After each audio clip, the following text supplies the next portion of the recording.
Praise the Lord. கர்த்தருடைய நாமத்தினாலே உங்கள் யாவரையும் வாழ்த்துகிறேன். இன்றைய காலை வேளையிலே நம்ம தியானிக்க போகிற பகுதி 2 அதிகாரங்களையும் ஒப்பீடு செஞ்சு நம்ம பார்க்க போகிறோம். ஆதியாகமம் முதல் அதிகாரம் மற்றும் யோவான் முதல் அதிகாரம். வாங்க ஒப்பீட்டுக்குள்ள போகலாம். முதலாவதாக ஆதியாகமம் 1:1 ஆதியிலே தேவன் வானத்தையும் பூமியையும் சிருஷ்டித்தார்.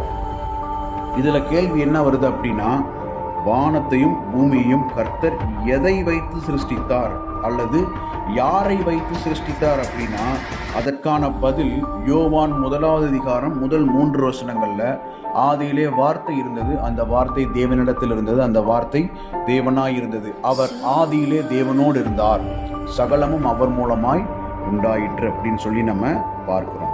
சரி, அடுத்ததாக ஆதியாகமம் 1 அதிகாரம் 3 வசனத்துல தேவன் வெளிச்சத்தை உண்டு பண்ணினார், வெளிச்சத்தை நல்லது என கண்டார், வெளிச்சத்தையும் இருளையும் தேவன் வெவ்வேறாக பிரித்தார் அப்படின்னு சொல்லி பார்க்கிறோம். சரி, இந்த இடத்துல என்ன கேள்வி வருது அப்படின்னா, வெளிச்சமும் இருளும் எந்த காரணத்திற்காக பிரிக்கப்பட்டது அப்படின்னா, அதற்கான பதில் யோவான் 1 அதிகாரம் 5 வசனத்துல அந்த ஒளி இருளிலே பிரகாசிக்கிறது, இருளானது அதை பற்றி கொள்ளவில்லை அப்படின்னு சொல்லி நம்ம பார்க்கிறோம்.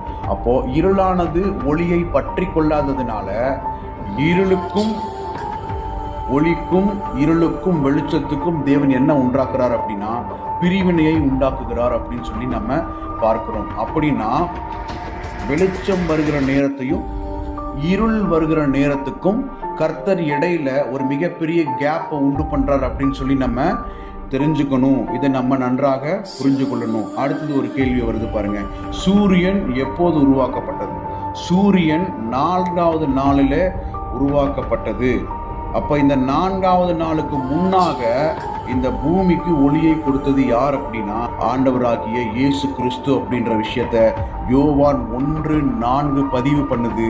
என்ன அப்படின்னா, அவருக்குள் ஜீவன் இருந்தது, அந்த ஜீவன் மனுஷருக்கு ஒளியா இருந்தது, அந்த ஒளிதான் இருளிலே பிரகாசிக்கிறது, அந்த ஒளியை இருளானது பற்றி கொள்ளவில்லை அப்படின்னு சொல்லி நம்ம பார்க்கிறோம்.